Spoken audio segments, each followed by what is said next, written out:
அனைவருக்கும் வணக்கம். தற்பொழுது சில மாவட்டங்களில் டிஹெச்எஸ் சுகாதார ஆய்வாளர் பணியிடங்கள் விண்ணப்பம் அளிக்கப்பட்டு வருகிறது. இது குறித்து இப்போ நம்ம பார்க்க போறோம். முதலில் இது முற்றிலும் தற்காலிகமான ஒரு வேலைவாய்ப்பு. மாவட்ட நலவாழ்வு சங்கம் டிஸ்ட்ரிக்ட் ஹெல்த் சொசைட்டி மூலம் மாவட்ட ஆட்சித்தலைவர் மற்றும் மாவட்ட சுகாதார அலுவலர் அவர்கள் இந்த பணியிடத்தை நியமனம் செய்வார்கள். இவர்களின் ஊதியம் ரூபாய் 17,500 அளிக்கப்படும். ஒவ்வொரு ஆண்டும் 5% ஊதிய உயர்வு அவர்களுக்கு அளிக்கப்படும். மாதத்தில் ஒரு நாள் தற்செயல் விடுப்பு அவர்களுக்கு அளிக்கப்படும். அரசு விடுமுறைகள் அவர்களுக்கு பொருந்தும். இவை தவிர வாரத்தின் இறுதி நாள் அவர்களுக்கு விடுமுறையாக அளிக்கப்படும். இந்த விதிமுறைகளுக்கு உட்பட்டு 11 மாத கால முடிவில் அவர்கள் மீண்டும் இந்த பணியில் இணைக்கப்படுவார்கள். அதாவது ஒரு நாள் பிரேக் விட்டு அவங்கள அந்த வேலையை விட்டு எடுத்துட்டு 11 மாதம் முடிந்த பின்பு திரும்ப அவங்கள இந்த பணியிடத்தில் இணைப்பாங்க. 6வது பாயிண்ட் பார்த்தீங்கன்னா, இப்படி பணி நியமனம் செய்யப்படக்கூடியவர்கள் ஒரு நலவாழ்வு மையத்திற்கு அப்பாயின்மெண்ட் செய்யப்படுவாங்க. அதாவது ஒரு துணை சுகாதார நிலையத்துக்கு மட்டும் அவங்க அப்பாயின்மெண்ட் செய்யப்படுவாங்க. அதாவது ஒரு பிஹெச்சி இருக்குன்னா ஒரு ஆரம்ப சுகாதார நிலையத்தில் 5 துணை சுகாதார நிலையங்கள் இருக்கும். அப்படிப்பட்ட சூழ்நிலையில் அங்கே 5 நலவாழ்வு மையங்கள் இருக்குது அப்படின்னா 5 பேர் அங்கே நியமனம் செய்வதற்கான வாய்ப்பும் இருக்குது. அல்லது ஒரு நபர் மட்டும் அங்கே நியமனம் செய்யப்படுவதற்கான வாய்ப்பு இருக்கிறது. நாம் அப்பாயின்மெண்ட் செய்யப்படுவது ஒரு நலவாழ்வு மையத்துக்கு மட்டும்தான். அங்கே மட்டும்தான் நம்ம பணி செய்ய போகிறோம். ஆனால் மற்ற நலவாழ்வு மையங்களில் சுகாதார ஆய்வாளர் பணியிடங்கள் இல்லாத பொழுது அந்த பணியையும் சேர்த்து கூடுதல் பணியாக செய்ய வேண்டிய நிலை ஏற்படும். மேலும் எந்த நிலையிலும் இந்த பணியிடங்கள் நிரந்தரம் செய்யப்பட மாட்டாது.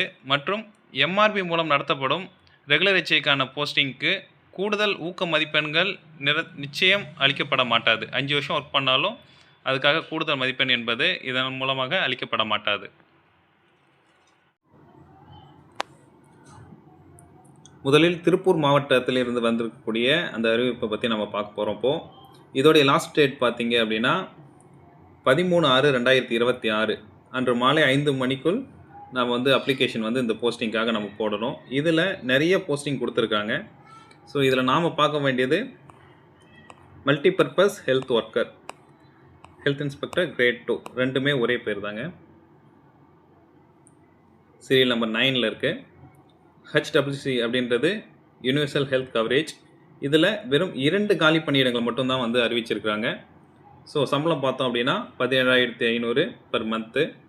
இதில் என்ன சொல்லியிருக்காங்கன்னா அது கான்ட்ராக்ட் பேசிக் அப்படின்னு சொல்லி அதை சொல்லியிருக்காங்க. மேலும் அனைவருக்கும் தெரியும் நம்மளுடைய எஜுகேஷன் குவாலிஃபிகேஷன் என்ன அப்படின்னா +2ல் பயாலஜி குரூப் படிச்சிருக்கணும். 10th தமிழ் ஒரு கல்வியாக நம்ம பயிற்சிருக்கணும். 2 வருட மல்டிபர்பஸ் ஹெல்த் ஒர்க்கர் அந்த கோர்ஸ் முடிச்சிருக்கணும். அல்லது காந்திகிராம் யூனிவர்சிட்டியில் படிச்சிருந்தாலும் அவர்களை தகுதி உடையவர்கள் அப்படின்னு சொல்லிட்டு இதில் ஏற்றுக்கிறாங்க. அடுத்து பார்த்தோம்னா நீலகிரி மாவட்டம். இதில் பார்த்தீங்கன்னா கடைசி டேட் 15/6/2026 கொடுத்துருக்குறாங்க மாலை 5 மணிக்குள். இதில் எவ்வளோ காலி பணியிடங்கள் அப்படின்னு பார்க்கும்போது இங்கேயும் அதே மாதிரி 2 காலி பணியிடங்கள் மட்டும்தான் ஹெல்த் இன்ஸ்பெக்டருக்கு கொடுத்துருக்குறாங்க. 17,500 ஊதியம். அதில் எந்த ஊரில் பணியிடம் அப்படின்றதையும் மென்ஷன் பண்ணியிருக்காங்க. குன்னூர். ஹெல்த் இன்ஸ்பெக்டருடைய எஜுகேஷன் குவாலிஃபிகேஷன் சேம் தான், அங்கே கொடுத்த அதே தான், ரொம்ப ஷார்ட்டாக கொடுத்துருக்குறாங்க. அடுத்து பார்த்தீங்கன்னா கோயம்புத்தூர் மாவட்டம். இதுலேயும் அதே தேதி தான் 15/6/2026 தான் கொடுத்துருக்குறாங்க மாலை 5 மணிக்குள்.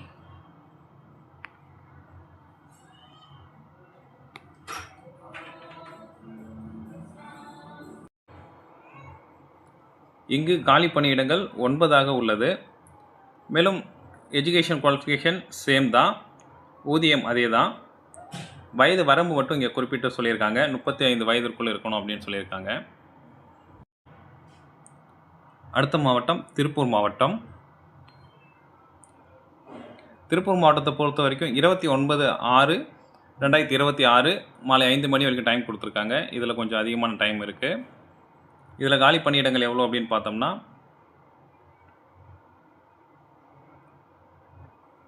மிக அதிக அளவில் 21 காலி பணியிடங்கள் கொடுத்துருக்குறாங்க. ஊதியம் அதே மாதிரி பார்த்திங்கன்னா 17,500 தான். எஜுகேஷன் குவாலிஃபிகேஷன் பார்க்கும்போது நம்ம அங்கே பார்த்த அதே சேம் தான். இங்கே வயது வரம்பு 35 கொடுத்துருக்குறாங்க. கான்ட்ராக்ட் பேசிக் அப்படின்றதையும் கொடுத்துருக்குறாங்க. மேலும் இவற்றுக்கான விண்ணப்பங்கள் எப்படி நீங்கள் பெறலாம் அப்படின்னு பார்த்தோம்னா நீங்கள் சாதாரணமாக இந்த வெப்சைட்டில் போயிட்டு உங்கள் மாவட்டத்துடைய பேரை போட்டு டிஹெச்எஸ் போஸ்டிங் அப்படின்னு நீங்கள் அப்போ சர்ச் கொடுத்தீங்கனாலே உங்களுக்கு அந்த வரக்கூடிய வெப்சைட்டில் கவர்மெண்ட் வெப்சைட்டில் உங்களுக்கு இந்த நோட்டிஃபிகேஷன் எல்லாமே கிடைக்கும்.